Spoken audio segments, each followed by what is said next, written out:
Hello everyone, कैसे हैं आप लोग। उम्मीद है कि बहुत अच्छे होंगे। हम आज से शुरू करने वाले हैं। हालांकि यह एक वीडियो जो मेरा पहले ही बना है और हम लोग प्रश्नावली 1.2 पढ़ने वाले हैं, मैथमेटिक्स 10th क्लास की। यहाँ पे हम लोग लिख देते हैं 10th क्लास। ठीक है, हम पहला सवाल एकदम बेसिक तरीके से बनाएंगे। अगर आप नए हैं तो हमारे चैनल से जुड़िए प्लीज़, और बेसिक तरीके से आपको मैं समझाऊंगा।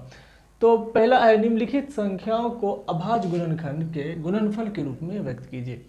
अभाज्य गुणनखंड की विधि से हमें गुणनखंड के करना है और उनका गुणनफल हमें प्राप्त करना है। तो पहला सवाल हमारा दिया हुआ है 140। ठीक है,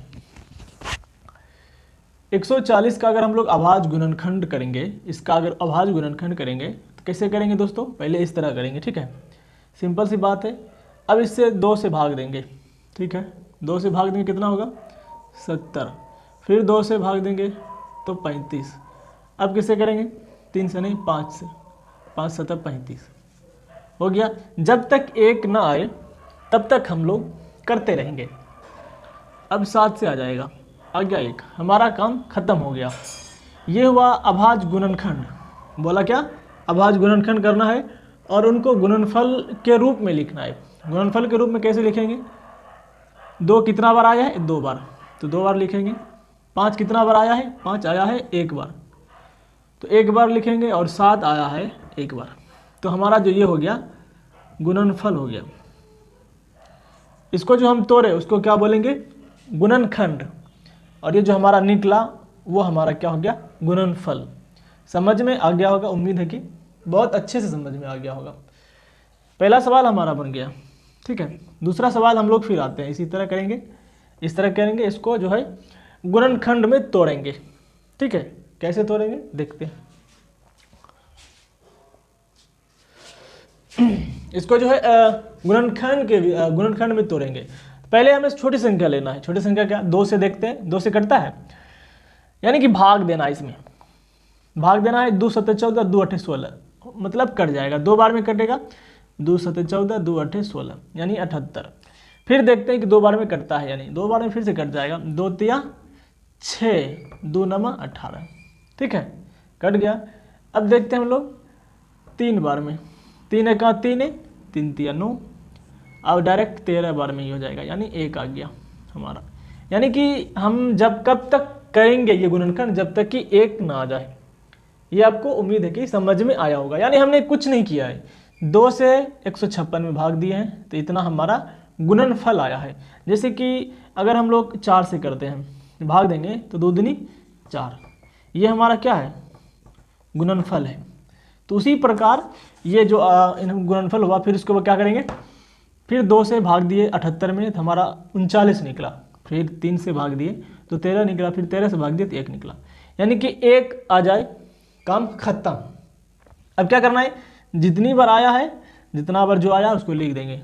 2 बार 2 आया है, 3 बार 3 जो है 1 बार आया है, तो 1 लिखेंगे। 13 कितनी बार आया है? 1। अगर आप 1 को भी लिखना चाहें तो लिख सकते हैं, उससे कोई फर्क पड़ने वाला नहीं है। तो हमारा दूसरा आंसर बिल्कुल आसान तरीके से बन गया।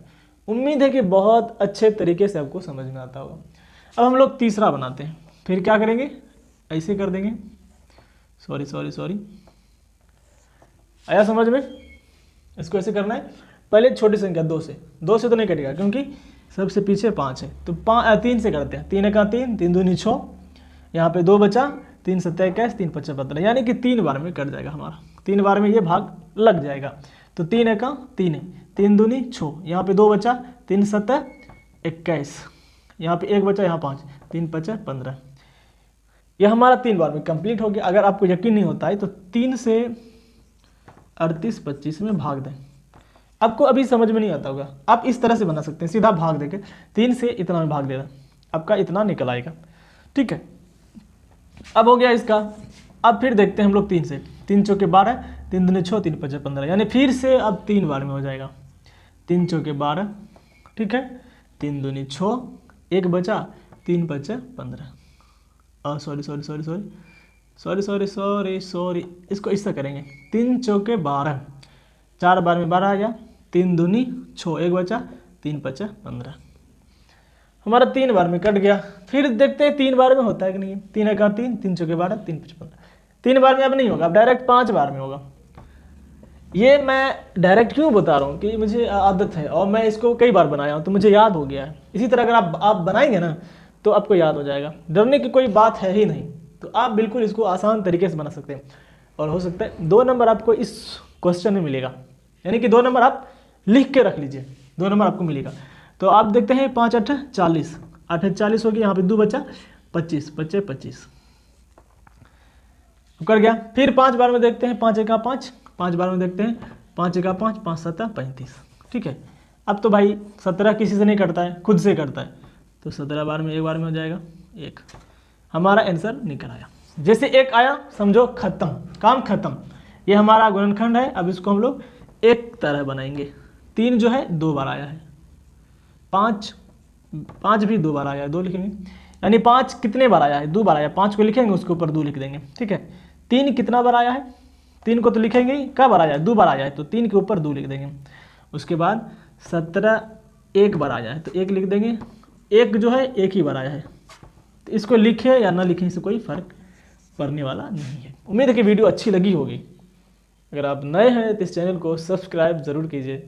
पूरी तरह से वीडियो बनाऊंगा और मैं एक दिन में अब यानी कि पूरी फुल सॉल्यूशन करवा दूं। फुल सॉल्यूशन जितना आप जल्दी सीखेंगे उतना आप जल्दी भूलेंगे, इस बात को याद रखिए।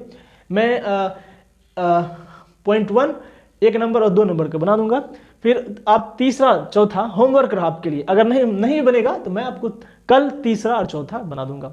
उससे क्या होगा, आपका रिवाइज भी होता रहेगा और आपको याद पूरी तरह से होगा। ऐसा नहीं कि आप एक दिन में फुल आपको समझा दें फुल सॉल्यूशन, उसके बाद आप पीछे आप भूल जाएं। ऐसा होता है, मैथमेटिक्स ऐसी चीज़ है जिनको आप जितनी देर से समझेंगे, प्रैक्टिस करेंगे, उतना आपको उतना जो है समय तक आप भूल उसको नहीं पाएंगे। ये मैथमेटिक्स का मतलब होता है। तो ये हमारा तीसरा आंसर हो गया। चौथा आंसर देखिए, हमारा चौथा सवाल है, इनको हम लोग बनाने वाले हैं। तो किसी बार में बनाएंगे, 5 बार में बनाएंगे। 5 बार में क्या होगा, 1 0 0 1। ठीक है, अब 5 है, 7 बार में देख लेते हैं। 7 बार में कितना होगा, 7 एका 7 है, 3 बचा, 7 चौके 28, 2 बचा, 7 एका देखो 7 1 7 7 हो गया, 3 बचा, उसके बाद 7 चौके 28, 28 2 7 21। ये हमारा हो गया भाई साहब 7 का कंप्लीट। अब हम लोग देखते हैं कितनी बार में होता है। तो अब हम लोग देखते हैं 11 बार में। 11 बार में कितना होगा, 11 के 11, 11 बार में हो जाएगा। देखो 1 बार में हो जाएगा। ठीक है, 1 बार में हो गया। उसके बाद यहाँ कितना बचा, 3, और यहाँ बचा 3, 11 3 33। ठीक है, तो हमारा 13 बार में हो गया, तो 1 आ गया। तो हमारा जो आंसर निकला, आप बिल्कुल इनको भाग देकर बना सकते हैं, बिल्कुल आसान तरीका है, इसमें आपको कोई समझाने की ज़रूरत है नहीं, आप समझ सकते हैं इसको बनाते बनाते। तो इसका जो गुणनखंड हम इसको बोलते हैं, इसको जो तोड़े हम उसको बोलते हैं गुणनखंड। अब इसको जो हम लिखेंगे यहाँ पे, 5 1 बार आया है, 7 1 बार आया है, और 11 1 बार आया है, और 13 1 बार आया है। तो 1 1 बार आया है, तो उसको ये हमारा क्या हो गया, ये गुणनफल हो गया। तो वीडियो अच्छी लगी तो सब्सक्राइब करें। और दूसरा नंबर हम लोग देख लेते हैं।